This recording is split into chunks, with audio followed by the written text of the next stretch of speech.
मेरे प्रिय भाइयों एवं बहनों, आप सबका स्वागत है मेरी रीता झा धार्मिक सत्संग चैनल में। तो आज मैं लेकर आई हूँ चारों धाम का महत्व। देखिए, कहा जाता है ना कि जब व्यक्ति चारों धाम करके यात्रा संपन्न जब कर लेते हैं तब उस व्यक्ति की मोक्ष की प्राप्ति अवश्य ही अवश्य होती है। वो मोक्ष की अधिकारी ही हो जाता है। तो चारों धाम क्या है और चारों धाम किसे कहते हैं, तो चलिए मैं उस टॉपिक पे आते हैं। और जैसे मैं हमेशा लाती रही हूँ कहानी, कविता, श्लोक, वैसे आज लेकर आई हूँ चारों धाम के बारे में। और चारों धाम की कविता कहानी है, ये सुनिए और मेरे चैनल को लाइक कमेंट सब्सक्राइब कीजिए। अच्छा लगे तो जय श्री राम लिखिएगा। तो चलिए सुनाती हूँ। चारों धाम हमारी आस्था के प्रतीक रहा है युग युगों से। ये सब तो आप सब जानते ही हैं, मैं इसको क्या बताऊं। लेकिन बद्रीनाथ जो है, हमारे जो चार युग होते हैं, सतयुग, त्रेता, द्वापर, कलयुग, ये सब का महत्व है। ये जो बद्रीनाथ है ये सतयुग का प्रतीक रहा है।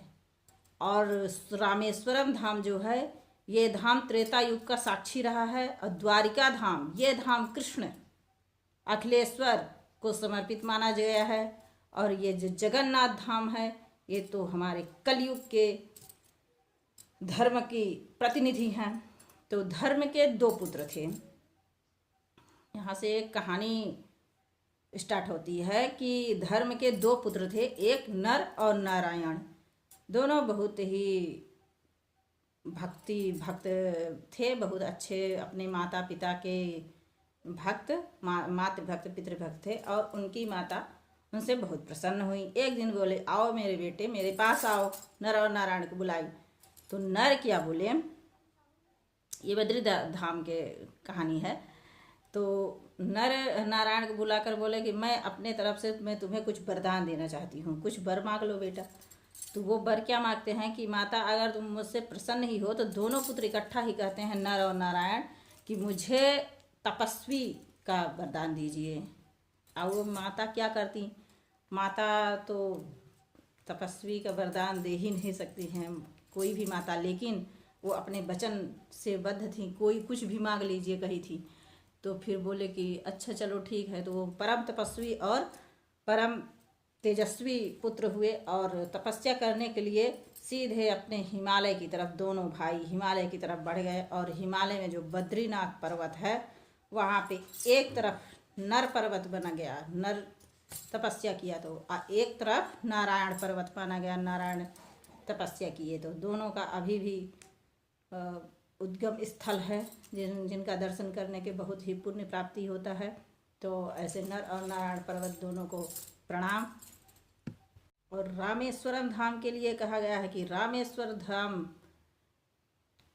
तब का है जब अनाचार के विरुद्ध एक तपस्वी के उद्घोष हुआ कि इस विश्व, आज भी इस विश्व में उस आताताई के खिलाफ भगवान की भूमिका को निभाने का दशरथ और दीपावली के रूप में मनाया जाता है। जो रावण था वही उसी समय जो आताताई इतना परेशान किया था, उसी को मारने के लिए श्री राम रामेश्वरम शिवलिंग की स्थापना किए थे, जिसका नाम शिव शंकर भोलेनाथ प्रकट होकर के उनको आशीर्वाद दिए थे और विजय प्राप्ति के लिए कहे थे।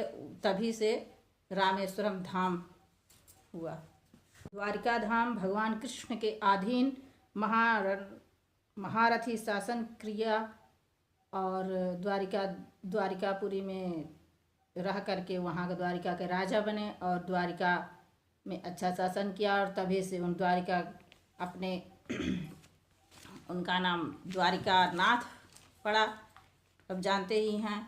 अब जगन्नाथ के बारे में कहा गया है कि ये कलयुग के साक्षी है, धर्म के प्रतिनिधि हैं। इस जग के जगन्नाथ की कथा में क्या आती है, ये कथा जगन्नाथ की कथा सुनिए। एक बार जो इंद्रजुम्न एक राजा था, वो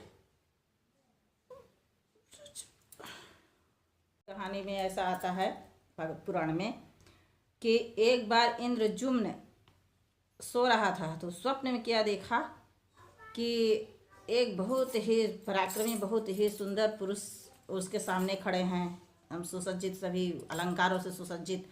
तो वो देखा और प्रणाम किया, बोले वो कि मैं भगवान हूँ, मेरा ही रूप का तुम अपने यहाँ मंदिर बनवाओ और मेरा पूजा करवाओ। ऐसे ही जैसे मैं यहाँ आया हूँ सेम ऐसे ही चित्र तुम्हें बनाना है। 3 मूर्ति का सपना देखा। अब वो तीनों मूर्ति अंतर्धान हो गए। वो जागा तो वो डर गया, सोचा कि अरे मैं यह क्या सपना देखा हूँ। सभी मंत्री सभी सभी लोग को भिजवा दिया सभी जगह कि ऐसा अगर 3 मूर्ति बनवाए कोई तो उसको मेरे पास बुला कर लाओ।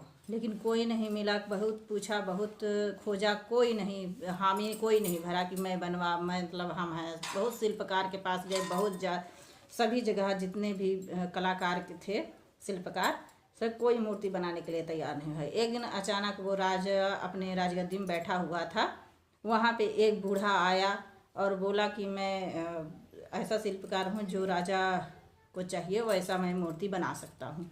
तो राजा अंदर बुलवाया, बोला कि चलो ठीक है बनाइए। तो बोला कि मुझे लेकिन एक शर्त है। बूढ़ा बोला कि मुझे एक शर्त आप मानिए तभी मैं आपकी यहाँ मूर्ति बनाऊंगा। तो बोला क्या शर्त है?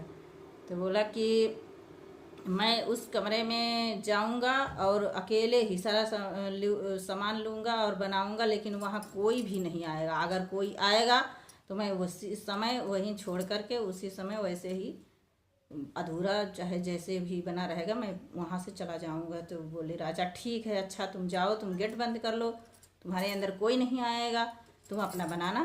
तो ठीक है करके गेट बंद करके चला गया अंदर और खट्ट फिट रोज होता रहा। अब राजा सुनते रहे रोज कि हाँ अभी बन रहा है। लेकिन अचानक क्या हुआ कि आवाज़ उस दिन नहीं आई। राजा सोचा कि अरे कहीं बूढ़ा को भूख लगा होगा, कहीं उसका तबीयत ना खराब हो गया, कहीं वही सब चिंता करके वो मंत्री से बोले कि गेट तोड़ दो, जाओ देखो कि है कि नहीं है, 2 दिन से आवाज़ नहीं सुनाई दे रही है। तो सभी मंत्री लोग गेट तोड़े, राजा घुस गए अंदर, तभी वो बूढ़ा अंतर्ध्यान हो गए। थोड़ा सा अधूरा था मूर्ति, तो अधूरा ही अंतर्ध्यान हो गए। फिर वो राजा किया कि जिस क्रम में वो मूर्ति थी, पहले मूर्ति थी वही जगन्नाथ श्री कृष्ण के प्रतिरूप, और बड़े भाई उनके बलदाऊ बलराम और उनकी लाडली बहन सुभद्रा, तीनों की मूर्ति लगातार जैसे ही रखी थी उसी प्रकार उसी क्रम में वो राजा मूर्ति स्थापित किया और भव्य मंदिर बनवाया।